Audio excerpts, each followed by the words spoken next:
Olá pessoal, sejam bem-vindos. Essa é a nossa quinta mensagem da série O Evangelho no Lar. Hoje nós vamos falar sobre o tema do perdão e é um tema difícil, mas ao mesmo tempo muito necessário, porque nas nossas relações familiares, os atritos que são gerados dentro da nossa casa, eles servem muitas vezes para nos fazer crescer, para nos trazer amadurecimento, mas algumas dessas relações, desses atritos, desses contatos que nós temos, podem ferir a gente, podem marcar a gente numa profundidade maior do que o que deveria ser, do que é o esperado. Então nós precisamos lidar com aquilo que nos feriu para conseguir continuar crescendo como pessoas e viver o aspecto familiar de acordo com o que a Bíblia nos ensina. Eu pensei que José, né, no livro de Gênesis, é um exemplo muito positivo para nós de como nós podemos lidar com isso. Então eu convido você a abrir a sua Bíblia em Gênesis capítulo 50. Nós faremos a leitura dos versos 15 a 21 e eu vou ler aqui, peço que você acompanhe. Diz assim: Vendo os irmãos de José que o seu pai já era morto, disseram: É o caso de José nos perseguir e nos retribuir certamente o mal que lhe fizemos. Portanto, mandaram dizer a José: Teu pai ordenou antes da sua morte, dizendo: Assim direis a José: Perdoa, pois, a transgressão de teus irmãos e o seu pecado, porque te fizeram mal. Agora, pois, te rogamos que perdoes a transgressão dos servos do Deus de teu pai. José chorou enquanto lhes falava. Depois vieram também os seus irmãos, prostraram-se diante dele e disseram: Eis-nos aqui por teus servos. Respondeu-lhe José: Não temais. Acaso estou eu em lugar de Deus? Vós, na verdade, intentaste o mal contra mim, porém Deus o tornou em bem, para fazer, como vedes agora, que se conserve muita gente em vida. Não temais, pois, eu vos sustentarei a vós outros e aos vossos filhos. Assim os consolou e lhes falou ao coração. Esse é um texto muito conhecido. José é um personagem bíblico muito conhecido e nós temos a história dele narrada logo no capítulo 37 de Gênesis. Na verdade, ali começa a história relatando de José. José, ele é um filho preferido de Jacó. Jacó estabelece ali que ele vai receber um presente, uma túnica, e essa túnica faz com que os irmãos dele fiquem chateados, porque demonstrava e era uma evidência concreta da preferência do seu pai. Depois disso, José tem dois sonhos. Um desses sonhos são feixes, né, do campo e que se dobram diante de um dos feixes. José interpreta que ele é o feixe que não se dobra e os irmãos se dobram. A ideia aqui é que esses outros irmãos, ainda que fossem mais velhos que ele, o serviriam. Eles ficam chateados. Depois disso, José tem outro sonho em que Sol e Lua também se curvam diante dele juntamente com as estrelas, e essa traz a interpretação de que os pais dele, junto com os irmãos, iriam o servir ou estariam a serviço dele, ou no mínimo estariam debaixo da autoridade dele. É claro que depois de todas essas coisas é que aí sim Jacó, o texto diz que guarda isso no coração, mas os irmãos ficam com muita raiva. Outra coisa que nós sabemos do texto é que Jacó havia estabelecido que José seria o mensageiro entre ele e os irmãos. Então você imagina, o irmão mais novo trazendo as ordens do pai. E não só trazendo as ordens do pai, como trazendo as informações se elas estavam sendo ou não obedecidas. Mais uma tensão gerada. Em uma dessas ocasiões, os irmãos dele resolvem matá-lo. Rubem, que é um dos irmãos mais velhos, diz que não, tenta amenizar a situação e ele então é jogado dentro de uma cisterna. Passado um tempo, o Rubem tem que sair, os irmãos acabam vendendo ele, José, para uma caravana de ismaelitas que passava por ali. Isso faz com que ele chegue ao Egito. A informação que é dada ao seu pai é que ele havia sido devorado por uma fera no campo, e nós temos uma reação de Jacó não exagerada, porque é claro que perder um filho nunca trará um luto exagerado, mas ele demonstra com muita vivacidade para os outros filhos que a vida dele havia encerrado naquele momento, já que o seu filho preferido tinha morrido. Depois nós temos um intervalo aqui no texto bíblico com a história de Judá, mas o nosso foco aqui é falar sobre José, e aí nós ficamos sabendo que ele é vendido como escravo a um homem provavelmente muito importante do Egito chamado Potifar. Potifar é um visionário, percebe que as coisas que José faz, ele faz com diligência, que o Senhor Deus está com ele, e esse homem vai subindo José dentro da sua própria casa e ele se torna uma espécie de mordomo, né? O que nos dá um indício ali de que Potifar fosse um homem importante, porque não era qualquer pessoa que tinha alguém, ainda que fosse um escravo, ao seu serviço nessa condição. O problema é que a esposa de Potifar se apaixona por José, quer ter relações com ele e ele se nega. Ao se negar, a mulher fica chateada e o acusa de tentativa de violação.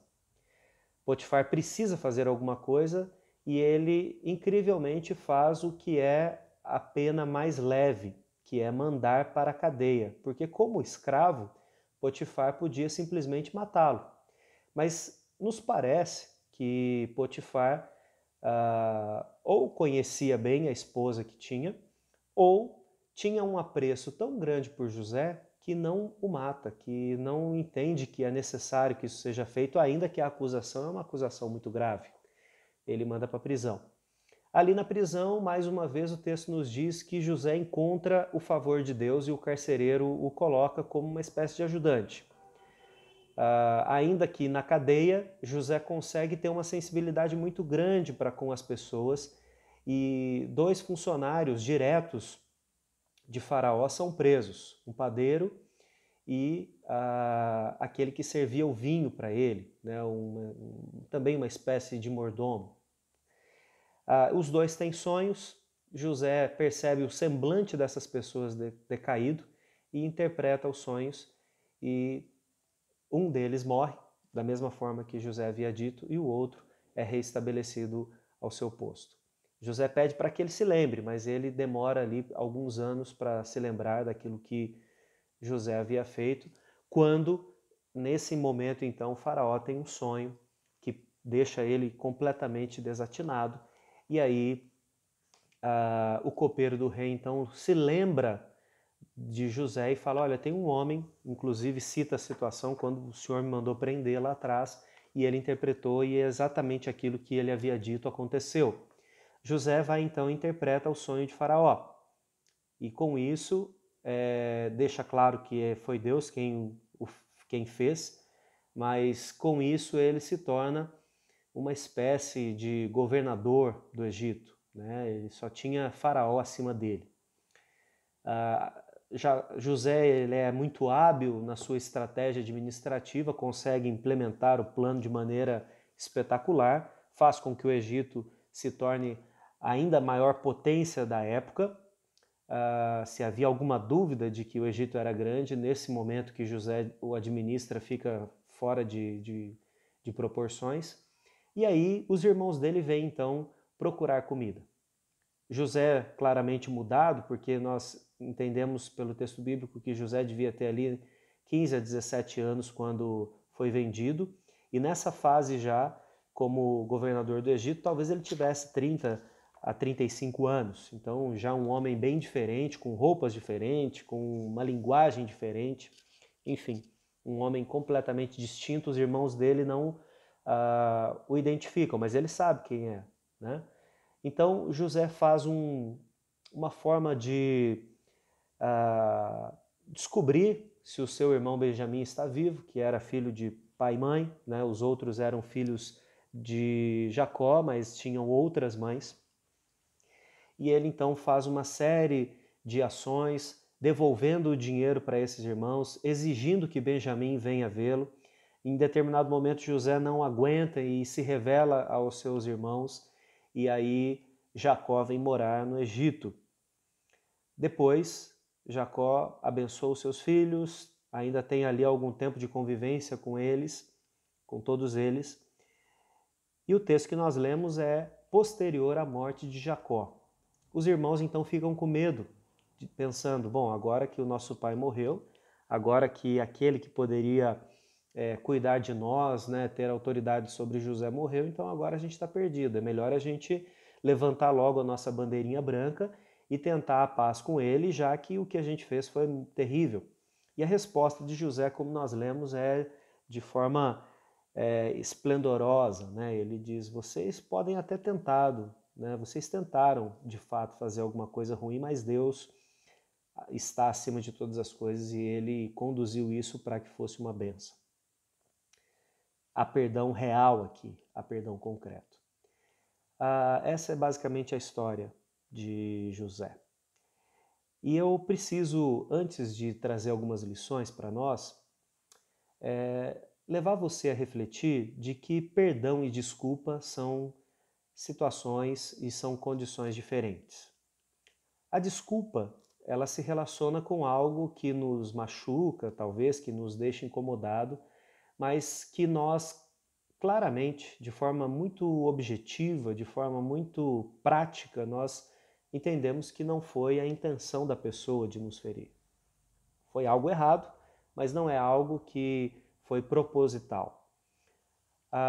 O perdão é diferente. O perdão é sempre vindo de uma situação em que a pessoa tinha a intenção de nos ferir, de nos magoar, de nos, nesse caso aqui, matar. Né? Ainda que eles o vendam como escravo, mas eles vendem com essa expectativa de que José morresse logo.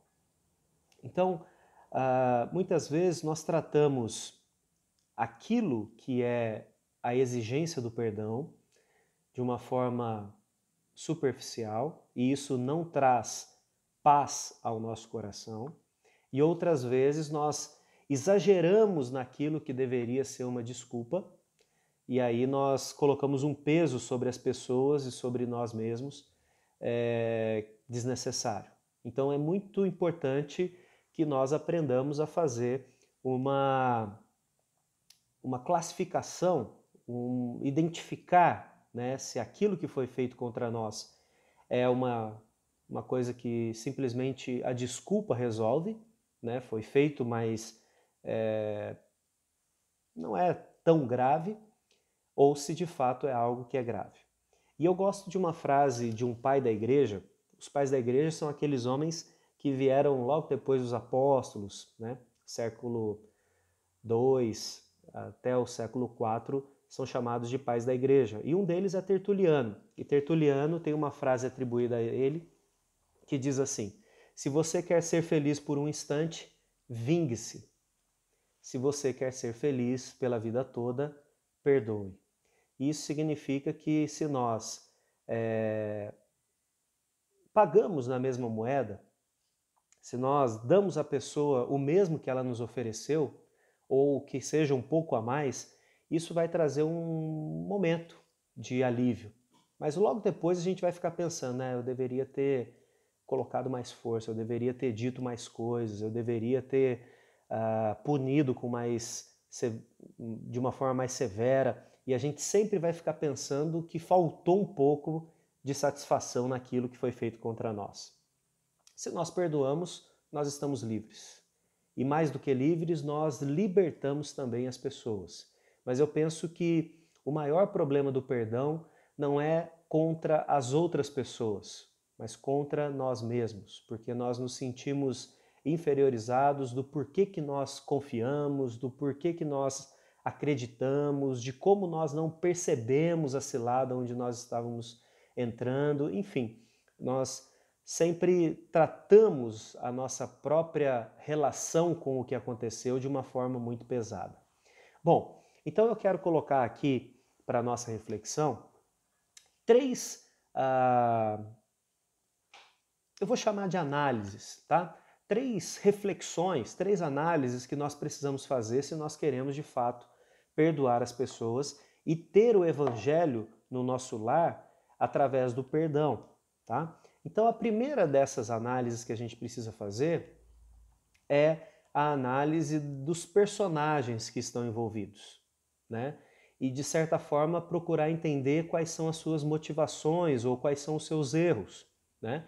Então, dentro desse quadro que eu mostrei para vocês da vida de José, o primeiro personagem que precisa ser analisado é Jacó.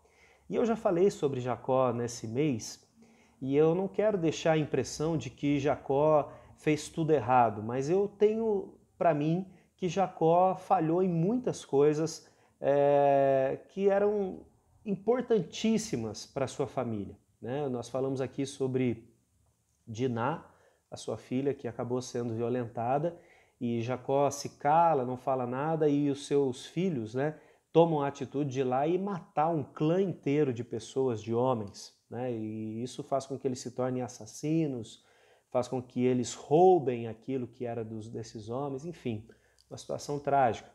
Mas a primeira personagem, então, aqui que eu quero trazer é Jacó. E a gestão da família, né, a forma que Jacó conduziu a sua família foi uma forma que serve para nós como um exemplo muito ruim. Primeiro que ele privilegia alguns filhos, no caso aqui José e Benjamim, aos outros. Ele trata as suas mulheres de forma completamente distinta, né? Uma ele mostra que ama muito, as outras ele desdenha. A sua própria relação com o irmão, né, também não é muito positiva para ensinar para os filhos que essa questão de ter o mesmo pai e a mesma mãe deveria nos unir e não separar. E as atitudes dele são também muito difíceis de analisar, porque ele vai lá e dá uma túnica especial para o seu filho. Depois ele ouve o seu filho contando um sonho em que os outros são menosprezados e não fala nada. Ele só fala no momento em que a relação com ele fica alterada, porque aí ele, representando ali, né, Sol e Lua, ele e a esposa, eles acabam tendo que se curvar diante de José. Aí sim ele faz uma repreensão, mas também não é severo. Outra coisa, ele coloca o seu filho José na condição de dedo duro, né? Esse filho tem que ir lá e ver o que os outros estão fazendo de errado. Então, o Jacó, como pai, ele acaba criando, ele mesmo cria dentro da sua casa uma competição. Eu sei que existem vertentes, né, existem pensamentos de que a competição ela é excelente para o ser humano. Quanto mais competição, mais desempenho nós vamos colocar nas coisas, mais vontade nós vamos colocar nas coisas. Mas dentro da família, com certeza, a competição não é uma ideia saudável e adequada. Isso porque gera a própria relação entre irmãos já traz uma competição. Veja, por exemplo, Caim e Abel, né? Os primeiros não tinham outras referências, mas eles já acabam tendo uma competição, ainda que mais de um lado do que do outro. Mas enfim, já existe um senso ali que precisa ser resolvido. E Jacó, como o líder dessa família, como o patriarca dessa família, ele não faz uma gestão adequada dessas relações. Eu citei aqui, quando eu fazia referência ao que aconteceu com José, que no momento em que ele fica sabendo da morte de José, ele praticamente diz que o mundo acabou. E os outros irmãos estão vendo isso. Os outros irmãos sabem que quando Diná foi violada, não teve essa reação. Então, nós como pais, como líderes, né, da nossa família, as mães, inclusive nós com os nossos irmãos, nós precisamos ter sabedoria para gerir as nossas relações e não criar esse tipo de competição, né? Pode ser que a gente crie esse tipo de competição com os sobrinhos, né? Exaltando os nossos filhos perto dos outros, fazendo comparações, porque o teu primo é isso. Esse tipo de relação é sempre muito prejudicial para nós.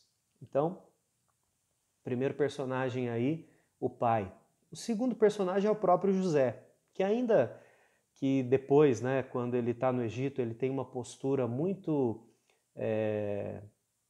muito adequada, muito temente, ele é um homem muito temente a Deus, mas nesse primeiro momento da história, talvez até pela pouca idade e, de certa forma, por uma falta de orientação, José é arrogante, José é orgulhoso, José tem os sonhos da parte de Deus e ele gosta de contar isso, ele gosta de mostrar para os seus irmãos que ele é privilegiado, que ele é melhor do que eles, que ele tem uma proeminência diante deles, com o seu pai e agora com Deus, porque afinal de contas quem está dando o sonho é Deus, né?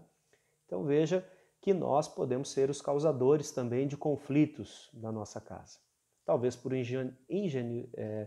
falta de maturidade, né?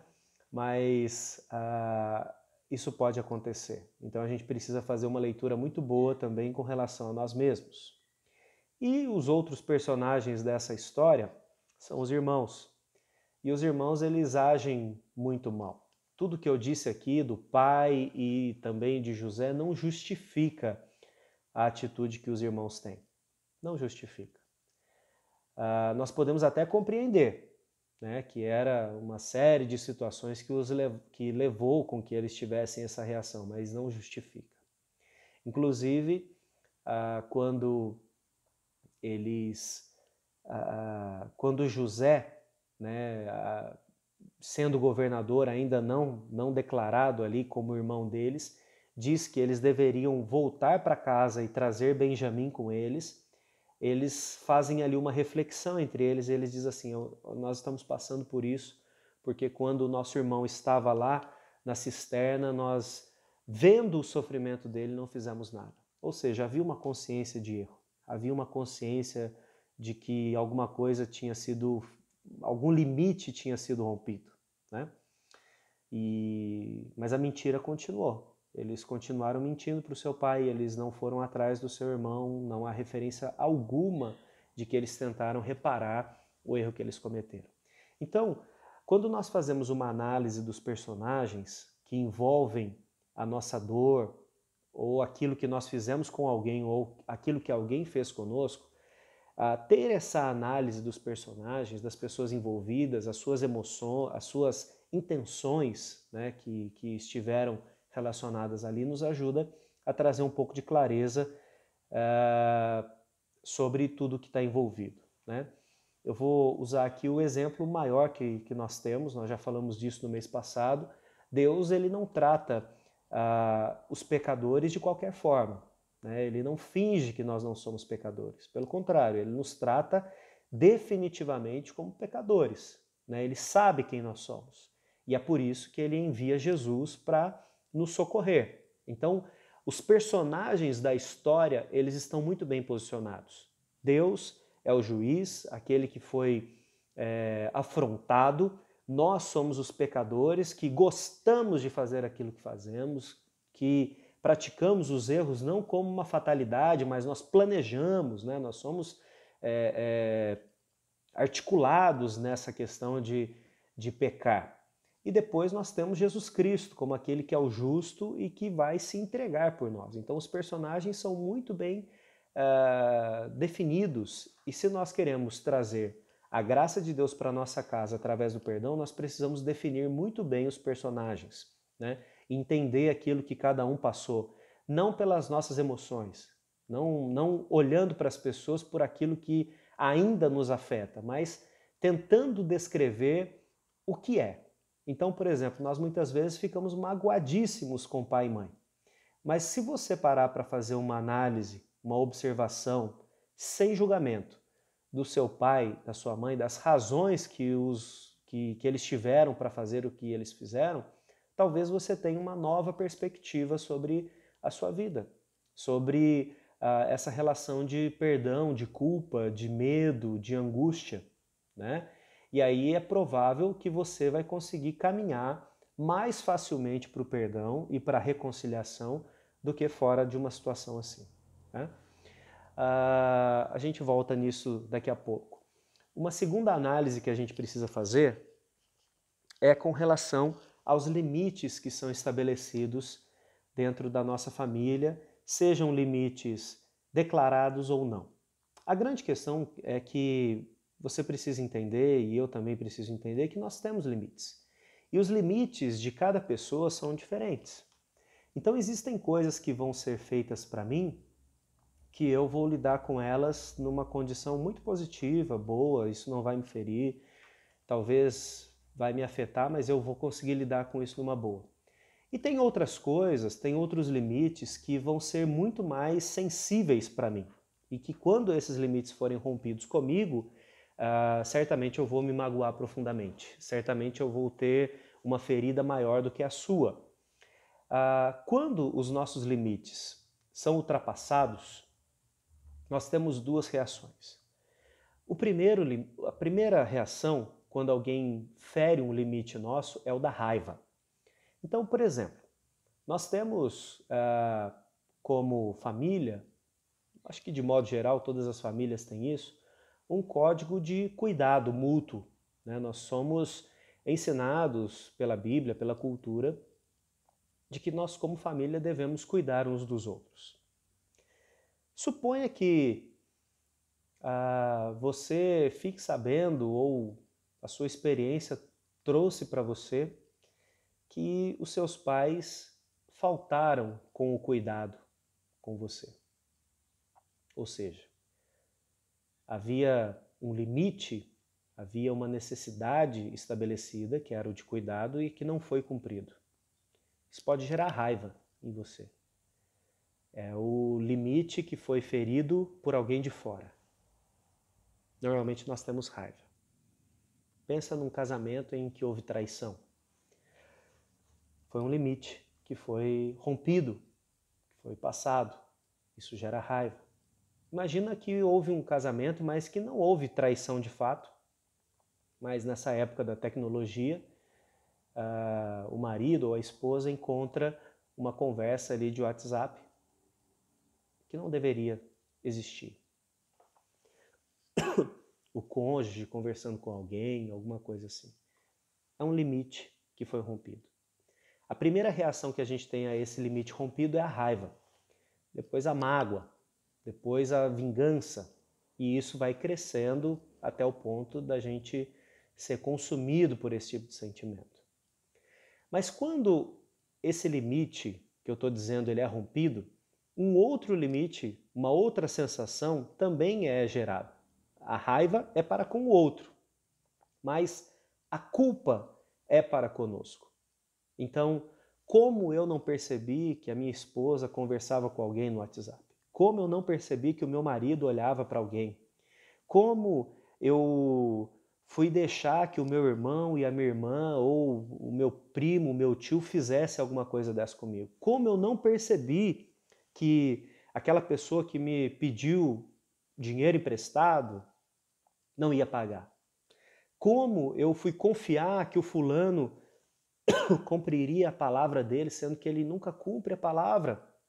Então, quando o nosso limite ele é rompido, nós temos duas reações. A primeira é de raiva com relação a algumas pessoas, externa, e culpa com relação a nós mesmos. E lidar com a raiva e com a culpa é o que faz do perdão ou do problema, do conflito gerado que exige o perdão, a nossa grande dificuldade.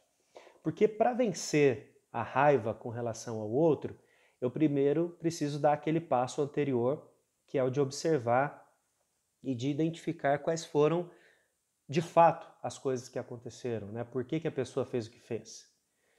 E talvez chegar à conclusão de que era uma deficiência, era alguma coisa, ou a pessoa fez realmente faltando com o seu papel, que é mais difícil da gente lidar.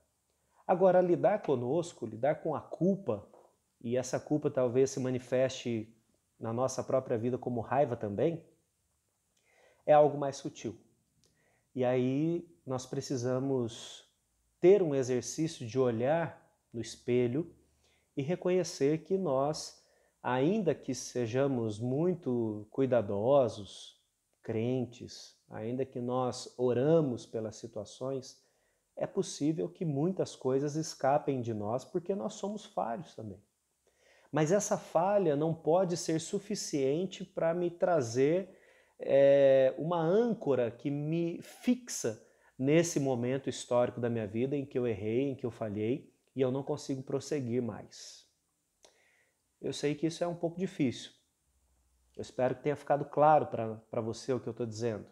Mas, basicamente, o que eu disse é que existe um limite, né, que é particular de cada um de nós. Esse limite pode ser maior ou menor. Mas esse limite, ele é basicamente aquilo que nós temos acordado com as pessoas, aquilo que nós temos de expectativa com relação às pessoas. E quando essas coisas elas são rompidas, elas são feridas, nós ou agimos com raiva ou agimos com culpa.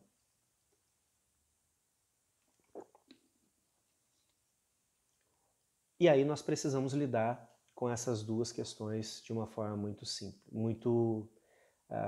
não simples, mas de uma forma muito corajosa, eu diria. Porque lidar com a raiva, principalmente no aspecto bíblico, é eu confiar que Deus é quem fará a justiça, se é necessário, ou trará o perdão por completo. E lidar com a culpa é trazer o perdão para si mesmo. É olhar para si novamente todas as manhãs, quando você acorda no espelho, e não se culpar por isso. Né?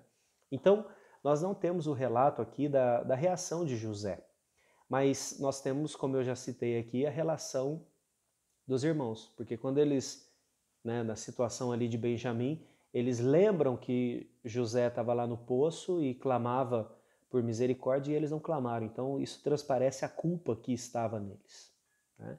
E agora também no texto que nós lemos aqui do capítulo 50 de Gênesis, você vê que também existe esse mesmo aspecto da culpa aqui. Né? Vamos elaborar um plano para que José possa ser convencido a nos perdoar. E por fim, uma última análise que nós precisamos fazer se nós queremos ter o evangelho no nosso lar através do perdão, é uma análise do ambiente, da situação como um todo. Deixa eu usar uma analogia aqui. Você já deve ter jogado algum jogo de tabuleiro, né? Talvez dama, xadrez ou aqueles outros jogos mais modernos aí.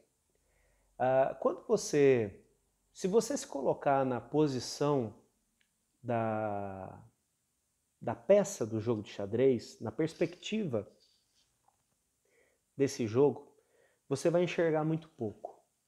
Porque você vai enxergar as outras peças na frente e é muito difícil ver qual vai ser a atitude do outro jogador. Mas se você olhar o tabuleiro de cima, você vai conseguir ter uma noção muito mais clara do jogo, das posições, das razões, das oportunidades, das falhas, da falta de atenção. É assim que a gente precisa fazer se nós queremos trazer o perdão como expressão do evangelho para a nossa casa. Eu já falei que a gente olha as personagens, que são as peças do jogo. Eu já falei que nós olhamos as intenções ou as reações que levam isso a acontecer, raiva e culpa. E agora eu estou dizendo que nós precisamos olhar como um todo, para que a gente consiga chegar às atitudes corretas. Então, essa análise ela não pode ser uma análise movida pela raiva. Porque se for pela raiva, a nossa vontade é de jogar o jogo no chão, né? Empurrar todas as peças e acabar com isso logo. Isso não vai resolver. Na verdade, isso vai criar mais confusão, porque as peças espalhadas pelo chão da sala não dizem mais nada, né? Apenas confusão. Por outro lado, você não pode ficar também se vitimizando. Ah, mas eu errei naquela jogada, mas você foi oportunista quando eu deixei a minha peça aqui, você poderia ter livrado essa peça, de ter ganho o jogo, de ter me colocado numa situação difícil. Isso é vitimismo, né? Também não ajuda, também não ajuda. Então a melhor forma da gente olhar para esse tabuleiro e entender o que nós precisamos fazer para que o perdão chegue a cada um de nós como expressão do Evangelho é uma análise realista do jogo. O porquê que as coisas aconteceram, qual é a motivação que levou as pessoas a fazerem isso, qual foi a condução de Deus em todas essas coisas, e aí nós podemos lidar com isso de uma outra forma. Porque ainda que a gente chegue à conclusão de que as pessoas fizeram algo contra nós, porque elas quiseram fazer, nós vamos entender também o contexto como um todo, né? E nós podemos nos colocar no lugar daquela pessoa e procurar entender o porquê que aquilo aconteceu. Eu acho que só tem uma situação em que isso não é possível. Essa situação é quando aquele que feriu você é um psicopata. O psicopata, ele não faz nada sem planejamento, né? Ele faz aquilo que ele faz porque ele gosta de ver o sofrimento ou de dominar a pessoa. Mas ainda assim, se eu tiver a capacidade de olhar o tabuleiro por cima, eu vou conseguir identificar que essa pessoa age por maldade pura e eu vou ter uma estratégia. Eu posso ter uma estratégia para lidar com ela, né? Eu não preciso ficar mais de cara a cara com essa pessoa. Eu posso tomar outras medidas, outros rumos, mas eu acredito que, por estatísticas, né, nós vamos lidar bem pouco com pessoas assim. E essas pessoas são fáceis de identificar também.